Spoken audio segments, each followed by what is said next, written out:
이곳은 이란에 있는 다니엘의 무덤입니다. 현재 지명은 수사로서 이란 남서쪽에 있는 아와즈에서 북서쪽으로 117km쯤 떨어져 있는 곳입니다. 이곳은 지난날 페르시아의 수도였으며 이란 문명의 정치적, 경제적 중심이 된 곳이었습니다. 이슬람 사람들은 이곳을 신성시하여 항상 이곳에 와서 기도를 합니다.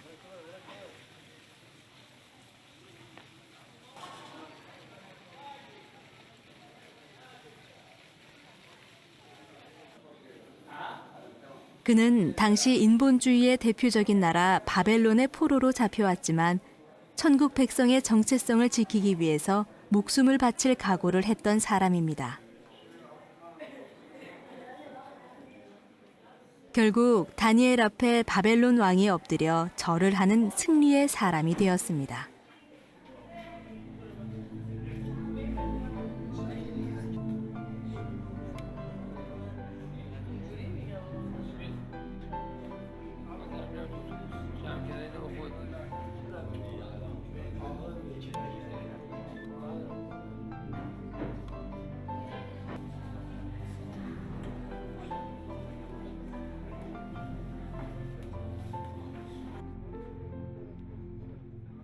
한편 터키 사람들은 터키에 다니엘의 무덤이 있다고 주장하기도 합니다.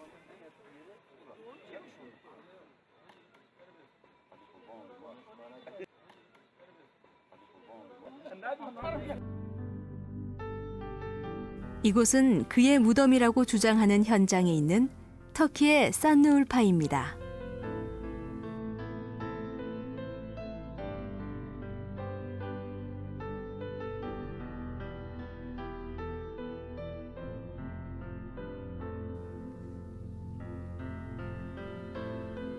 다니엘, 바벨론의 포로로 잡혀갔지만 하늘의 계시를 보았던 사람. 그가 본 것은 무엇이었을까요? 그가 본 것은 메시아의 강림과 영원한 나라가 임한다는 것이었습니다.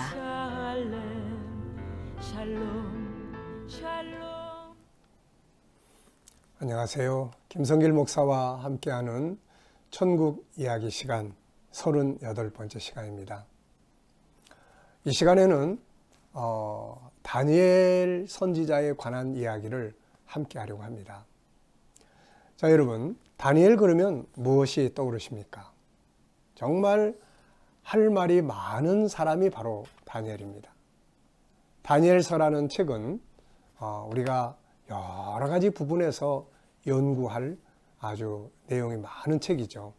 이 시간에 전부 다 이야기할 수는 없고, 이 시간에는 다니엘을 통해서 하나님의 나라가 어떻게 계시되고 있는가에 대해서만 간단하게 정리를 하려고 합니다. 바벨론이 유다 왕국을 3번 공격을 했다고 그랬죠. 근데 첫 번째 공격을 할 때 다니엘이 왕족이었기 때문에 볼모로 잡혀갔습니다. 그렇지만 그는 바벨론에 가서 출세할 수 있는 기회를 많이 만났죠. 그렇지만 자신이 하나님의 백성, 하나님 나라의 사람, 하나님의 사람이라고 하는 이 정체성을 지키기 위해서 목숨을 걸고 싸우죠. 그리고 마침내 그 정체성을 지키려고 했던 싸움이 승리합니다.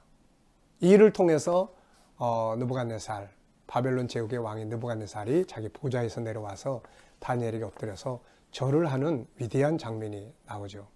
그리고 이어서 이제 이때부터 이제 다니엘은 이 느부갓네살 그리고 벨사살 나라가 바뀌어서 이제 메데 바사, 메데 제국이 되었을 때도 총리가 되고 왕들의 멘토가 됩니다. 그가 이렇게 인본주의 국가에 가서 위대한 승리의 삶을 살았던 이유는, 배경은 뭘까요? 그것은 바로 하늘의 보좌입니다. 바로 천국이에요.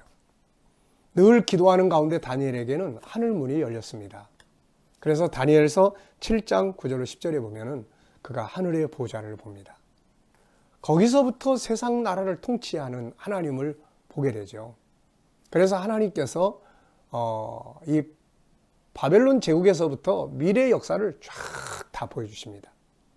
그 지혜와 영감이 왕들을 감동시켰고, 아, 저 사람은 하나님의 신들의 지시를, 계시를 받는 사람이다.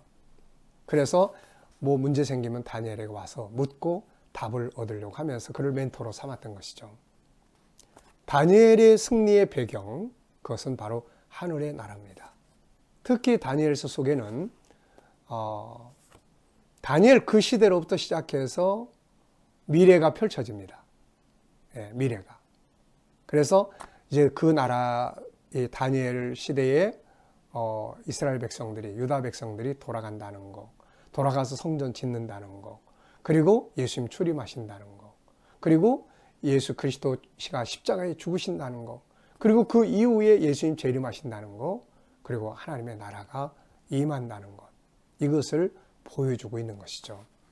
그래서 다니엘서는 하나는 인본주의 국가에서 신본주의의 가치관, 정체성을 가지고 승리했던 다니엘의 삶, 또 하나는 하나님의 나라가 다니엘 시대로부터 시작을 해서 언제 임하느냐에 대한 역사적 과정, 이것을 우리는 천국의 이정표라고 이야기를 합니다.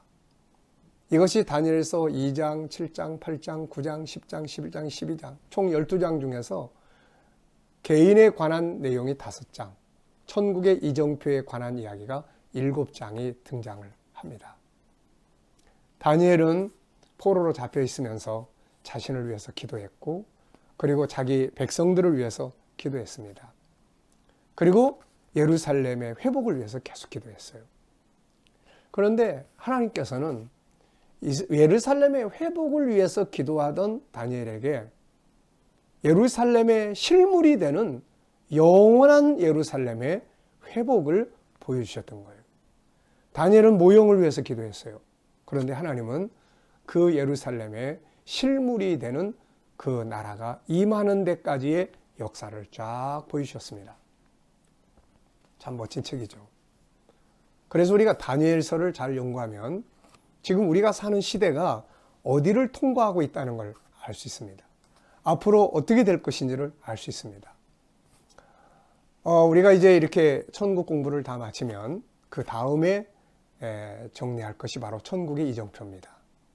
그렇다면은 예수님이 언제 재림하시고 언제 하나님의 나라가 임할 거냐? 도대체 그때가 언제냐? 소위 말하면 종말론이라고 말하죠. 그러나 우리는 종말론이라고 말하지 않고 완성론이라고 합니다. 하나님이 창세기 1장, 2장 에덴 동산에서 시작하신 일이 계시록 21장 6절에서 완성되었음을 선언하기 때문에 우리에겐 종말이 아니라 시작한 일이 완성이 되는 거죠. 그래서 그 완성이 되기까지의 시간표를 쭉 설명한 책이 3개가 있습니다. 구약에서는 다니엘서, 예수님의 복음서 속에는 마태복음 24장, 25장, 그리고 마지막으로 사도 요한이 받았던 요한계시록이죠. 요즘에 이 요한계시록을 가지고 성도들을 미혹하는 이단들이 많이 등장합니다. 요한계시록을 이해하려면 다니엘서를 먼저 이해해야 됩니다. 왜냐하면 요한계시록 역시 다니엘서 속에 들어있기 때문에 그렇습니다.